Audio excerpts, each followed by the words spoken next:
Leyendo y entendiendo las Escrituras, por Richard Greenham. Instrucciones para leer y entender las Escrituras. Introducción. Lo que Dios juntó, no lo separa el hombre. Por tanto, estando la predicación y la lectura de las Sagradas Escrituras unidas por Dios en la obra de nuestra salvación, no las separa el hombre. En toda ciencia, arte y oficio, normalmente se requieren profesores y maestros para el sano aprendizaje y beneficio de estos. Debemos estar persuadidos de que, con más razón, es necesario tener guías que vayan delante de nosotros en el camino a la salvación. Que la predicación sea el principal medio para producir fe y arrepentimiento en el pueblo de Dios debe estar garantizado, y donde este medio ordinario falla, el pueblo en su mayoría perece. Pero asimismo, está demostrado que leer las Escrituras públicamente en la Iglesia de Dios y en privado por nuestra cuenta es un medio ordinario y en especial, si no está para producir, es para aumentar la fe en nosotros. El abundante fruto que viene de la lectura de las Escrituras lo prueba. La lectura establece la predicación en vez de derrogarla, porque nadie puede ser un oyente provechoso de la predicación sin que primero no haya sido entrenado en la lectura de las Escrituras o el escuchar la lectura de estas. Muchos inconvenientes vienen por la negligencia en la lectura, tales como que la gente no pueda diferenciar cuándo una oración fue sacada de las Escrituras canónicas, cuándo de los apócrifos, cuándo de las Escrituras y cuándo de otros autores, o que no sean capaces de discernir si el predicador habla por sí mismo o está citando la Escritura. De nuevo, la lectura ayuda al juicio, las memorias y afectos de los hombres, pero especialmente sirve de confirmación de su fe, lo cual puede ser probado con el ejemplo de los hombres de Berea, Hechos 17, versículo 11. Sirve para discernir los espíritus de los hombres, 1 de Juan 4, del 1 al 3, para hacer confesiones sólidas de nuestra fe, para frenar los labios de nuestros adversarios y para responder a las tentaciones de Satanás y de los malvados.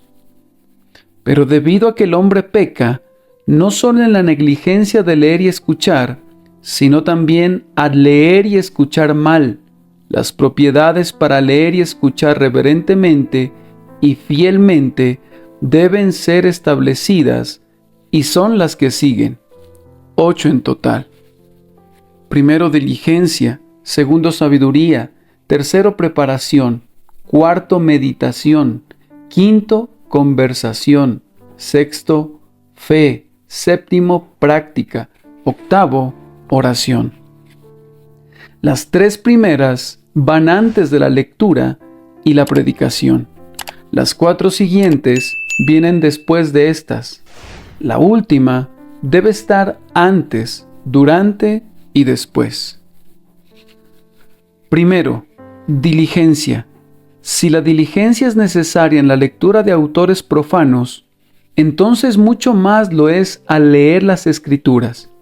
La diligencia convierte un camino duro en plano y uniforme, y de buen sabor a lo que de otra forma es duro y desagradable.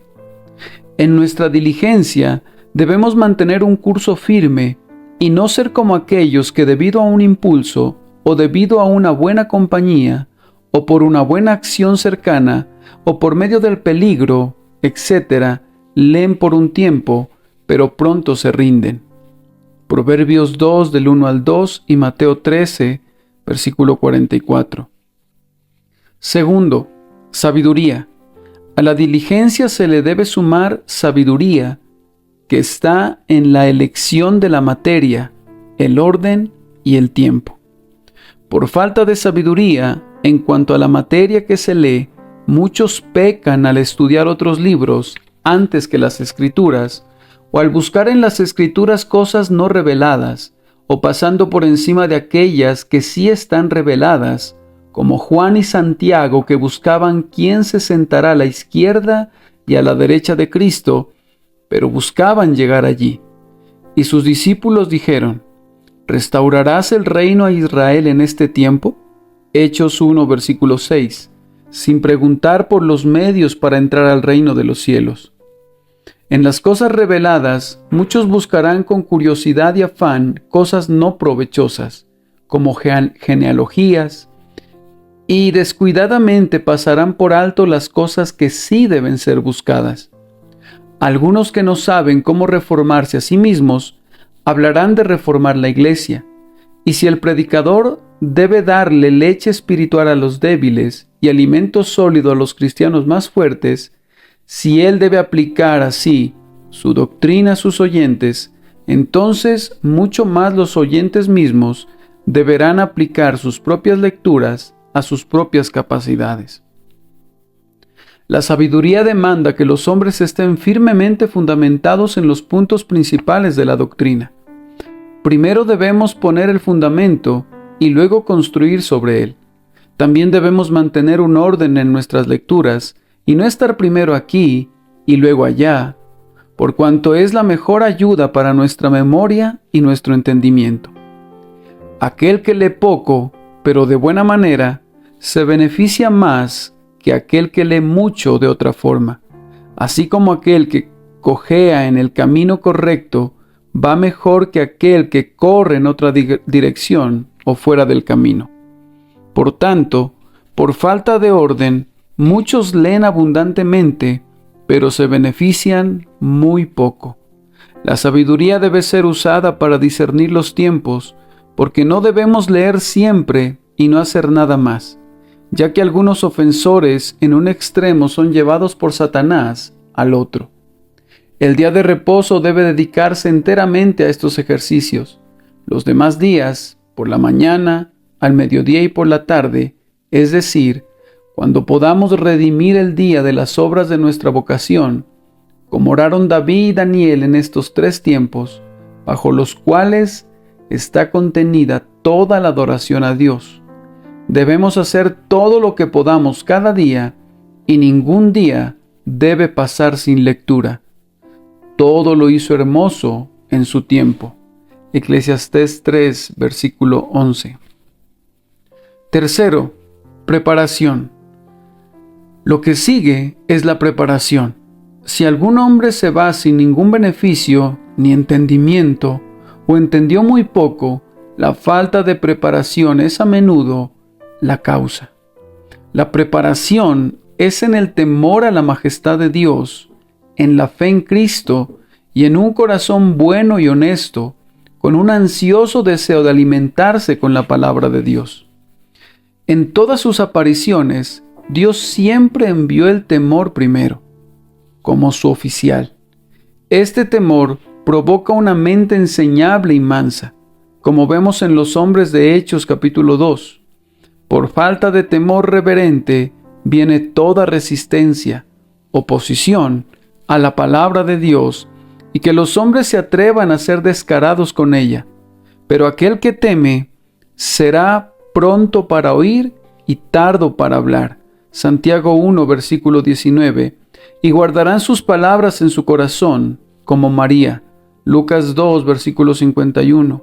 Aunque no lo entiendan, aunque pisoteen la palabra y la desprecien, una vez que Dios les enseñe con su temor, entonces reconocerán que es la bendita palabra de Dios. A veces el temor viene sobre los hombres sin que sepan cómo, y si ellos van hacia Dios, encontrarán excelentes bendiciones, ya sea al tener un entendimiento iluminado o con buenos efectos en ellos.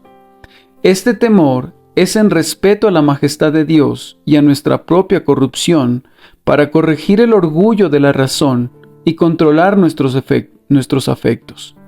La experiencia nos mostrará que cuando nuestra razón y nuestros afectos son sometidos por la miseria, calamidad, enfermedad y dolor interno, entonces somos enseñables. Y cuando los hombres se equivocan, entonces el orgullo de su corazón es castigado, como en los herejes y profanos. Por el contrario, El buen Espíritu de Dios descansa sobre los humildes para aclarar su entendimiento, pero estos primero crucifican su entendimiento y sus afectos y los ofrecen como un sacrificio a Dios. La fe en Cristo es el segundo aspecto de la preparación. Debemos llevarla con nosotros cuando vamos a leer, mirando en Él al Mesías que nos enseñará todas las cosas. Él es el león de la tribu de Judá, a quien le es abierto el libro de Dios. Él abrió los corazones de los discípulos de camino a Emaús. Lucas 24, versículos del 13 al 32. Los predicadores edifican heno y hojarasca. Primera de Corintios 3, versículos del 11 al 15, porque ellos no solo se glorían en él, sino que buscan el crédito y realización al predicarse a sí mismos. Segunda de Corintios 4, versículo 5. Todos los herejes difieren entre sí, pero todos están de acuerdo en que se equivocan con Jesucristo. Se requiere de un corazón preparado para aprender. ¿De qué sirve el precio en la mano del necio para comprar sabiduría, no teniendo entendimiento? Proverbios 17, versículo 16. Nuestro Señor Jesucristo dice que aquellos que dan fruto, cuando han oído, unos al 30, otros al 60 y otros al 100 por uno, son los que recibieron la palabra con un corazón bueno y honesto. Lucas 8, versículo 15. Esto dice un hombre piadoso y entendido.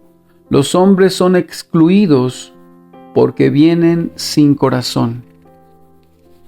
Cuarto, meditación. Lo que sigue son las propiedades que deben acompañar a nuestras lecturas, de las cuales la primera es la meditación, cuya falta hace que los hombres se vayan sin fruto. Aunque lean u oigan con diligencia, la meditación hace que lo que hemos leído sea nuestro.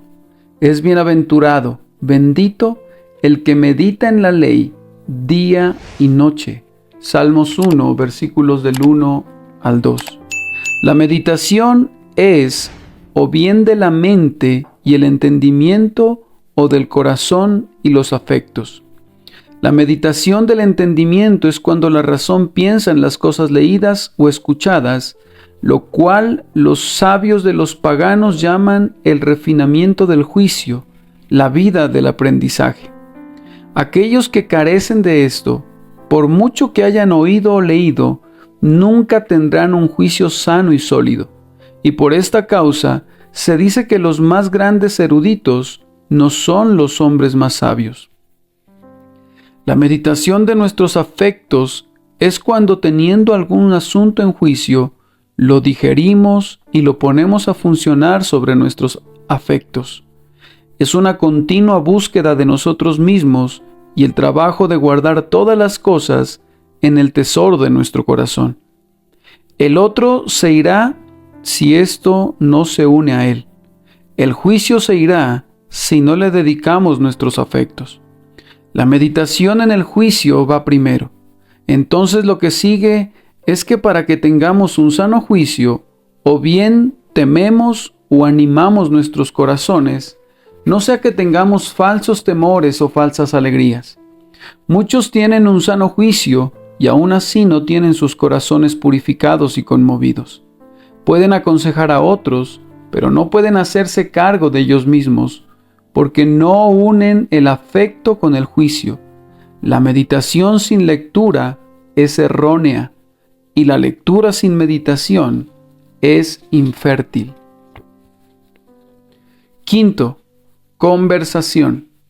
Lo que sigue es la conversación. En los asuntos naturales, el hombre necesita de ayuda. Con mayor razón necesita la ayuda de otros en los asuntos espirituales. Hierro con hierro se aguza, y así el hombre aguza el rostro de su amigo. Proverbios 27, versículo 17. Y así como 2 ojos ven mejor, 2 orejas escuchan mejor, y 2 manos pueden hacer más que una, así de especial es la comunión de los santos, como Dios lo prometió, que donde estén reunidos 2 o 3 en su nombre, Él estará presente con ellos con su espíritu. Mateo 18, versículo 20, tal y como estuvo físicamente con sus discípulos en el camino a Emaús. Esta conversación puede ser con ministros de Dios, con nuestros semejantes u otros. Esta regla se debe mantener, que las conversaciones con nuestros semejantes sean acerca de las cosas que hayamos escuchado de nuestros ministros, así como también debe ser mantenida en meditación, lo cual es una conversación con nosotros mismos. Por un tiempo debemos, como bebés, colgarnos de la boca de nuestros ministros, porque no podemos correr antes de caminar. No podemos caminar sin un líder. Nadie puede presumir de entender por encima de lo que es adecuado para entender, sino que debe trabajar para entender según la medida de la sobriedad, ya que Dios ha dado a todos la medida de la fe. Romanos 12, versículo 3. Y una vez que ha puesto el fundamento, luego construye las paredes y los pilares. El eunuco no podía interpretar las palabras sin una guía. Hechos 8, versículo 31. Pero la había guardado en su corazón, como lo hizo María. Lucas 2, versículo 19. Por falta de verdadera humildad, la conversación es calumniada, porque es usada después de una manera malvada, sin haber sido firmemente fundamentada en los puntos principales de la religión, para hablar de otros asuntos. En segundo lugar, debemos venir con amor, sin enojo, envidia o deseo de victoria. Por tanto, en una conversación debemos usar la preparación de la que hablamos antes. La falta de esta produce muchas discusiones y disputas. Finalmente, debemos procurar que las cosas sean honestas delante de todos los hombres. Romanos 12, versículo 1, para que se hagan sabiamente, sin confusión ni destrucción, y no hacia una gran multitud a la que podamos mostrar nuestras obras delante de los hombres, ni con las puertas cerradas de forma que nadie pueda oír. Esta es la diferencia entre la conversación entre los piadosos o religiosos y los conventículos de los herejes. Sexto, fe. Lo que sigue es la fe. La palabra debe estar mezclada con la fe. Pero no les aprovechó el oír la palabra por no ir acompañada de fe en los que la oyeron. Hebreos 4, versículo 2. Pero no todos tienen fe. Por tanto, por eso el profeta Isaías dijo: ¿quién ha creído a nuestro anuncio? Isaías 53, versículo 1. Pero cuando venga el Hijo del Hombre, ¿hallará fe en la tierra? Lucas 18, versículo 8. Todo lo anterior debe ser usado para refinar nuestra fe. Así como el oro antes de ser puro es 7 veces probado en el fuego, así la fe, que es mucho más preciosa que el oro, debe pasar por estos medios. La fe es un incremento de toda esa preparación. Un comerciante debe tener algo antes de serlo, pero se ocupa de aumentar y conseguir más. Así, nosotros debemos creer en Cristo Jesús por una fe general previa, pero debemos usar todos los medios antes mencionados para incrementar nuestro conocimiento y fe en todos los aspectos. Uno puede ser una persona de fe en general y aún así ser un incrédulo en algunos aspectos. Como Cristo dijo a sus discípulos: si tuvierais fe como un grano de mostaza, Mateo 17, versículo 20, como Abraham, Rebeca y Zacarías tuvieron. Hay una diferencia entre la fe y la opinión o conocimiento, ya que nuestro conocimiento y nuestras opiniones se desvanecen en la aflicción. Pero como el oro es probado en el fuego, así la fe resistirá el fuego de la aflicción. Satanás zarandeó a Pedro, pero su fe no falló. No le falló a Cristo, por cuanto Cristo oró por él, por sus discípulos y por todos los creyentes, para que su fe no falte. Séptimo, lo que viene a continuación es que tengamos un deseo de que la palabra traiga un fuerte incremento de fe y arrepentimiento. Me has hecho más sabio que mis enemigos con tus mandamientos, porque siempre están conmigo. Salmos 119, versículo 98. La práctica de los infieles no es nada, porque no está unida a la fe. Pero Cristo dice: antes bienaventurados los que oyen la palabra de Dios y la guardan. Lucas 11, versículo 28. Así también dice Santiago que esto es lo que da certeza de que tenemos fe. Aquel que hace esto es comparado con el hombre que edifica su casa sobre la roca, y nuestras obras no son al fundamento de la casa, sino que las construimos sobre Cristo. Cuando unimos los frutos de nuestra fe con el conocimiento, estos hablarán por nosotros y nuestras conciencias y a otros. Nuestro Salvador Cristo dijo que aquel siervo que, conociendo la voluntad de su Señor, no se preparó ni hizo conforme a su voluntad, recibirá muchos azotes. Lucas 12, versículo 47. Porque es peor ofender sabiendo que hacerlo por ignorancia. ¿Y por qué habría Él de darnos algo más si no ponemos en práctica lo que ya tenemos? Porque al que tiene se le dará, y al que no tiene, aún lo que tiene se le quitará. Marcos 4, versículo 25. ¿Por qué muchos de los que escuchan la palabra continúan o aumentan su ceguera? Porque no practican lo que saben, y además, incluso lo que tienen les es arrebatado. Si una buena conciencia no se une a la fe será arrebatada y los errores tendrán éxito. Si entonces somos olvidadizos, debemos admitir que la falta de práctica es a menudo la causa de ello.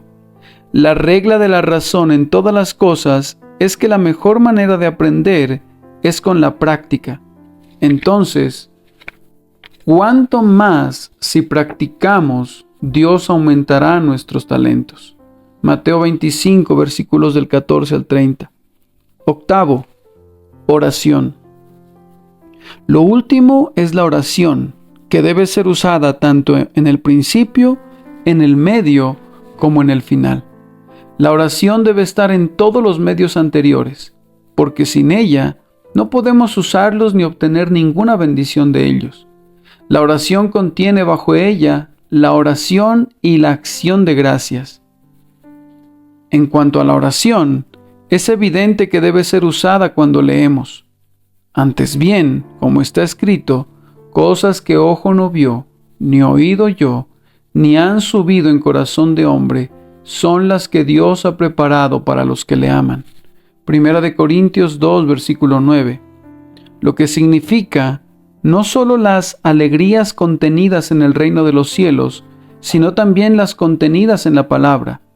Y de nuevo en el mismo lugar, porque ¿quién de los hombres sabe las cosas del hombre, sino el espíritu del hombre que está en él?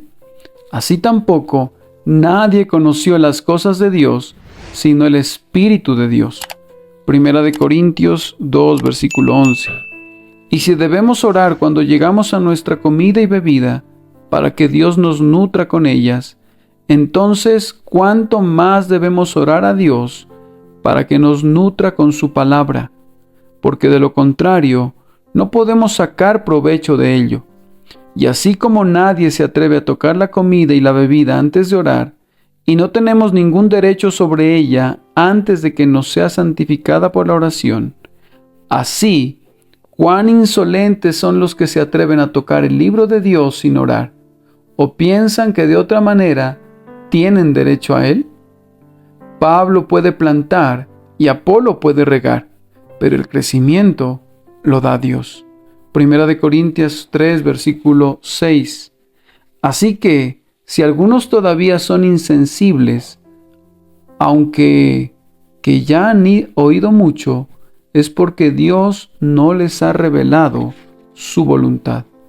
Los hombres pueden ser diligentes, pero errarán si Dios no les da su espíritu. Y aunque mediten y consulten, serán castigados por dar libertad a su cerebro errante y a su lengua, a menos que oren por el Espíritu de Dios.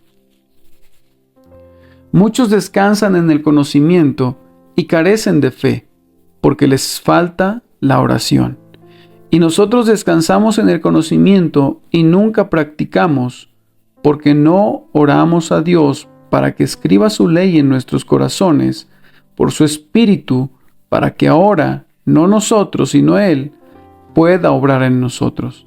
Aquellos que toman cualquier cosa en mano sin oración, aunque digan que aborrecen el papado, de todos modos lo practican, porque toman sobre ellos poder en sí mismos.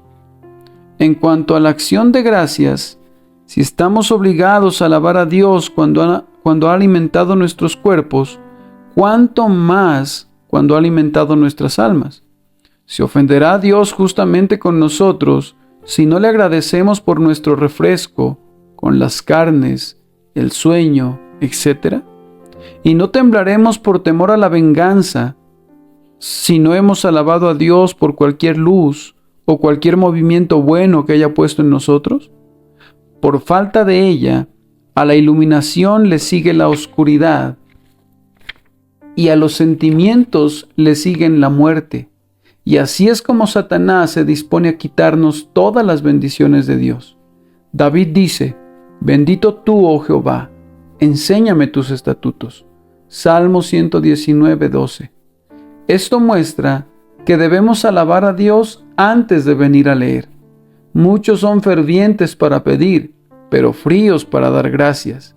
Y si damos gracias a Dios, nos facilitaría mucho pedir, y Dios no nos castigaría quitándonos sus favores.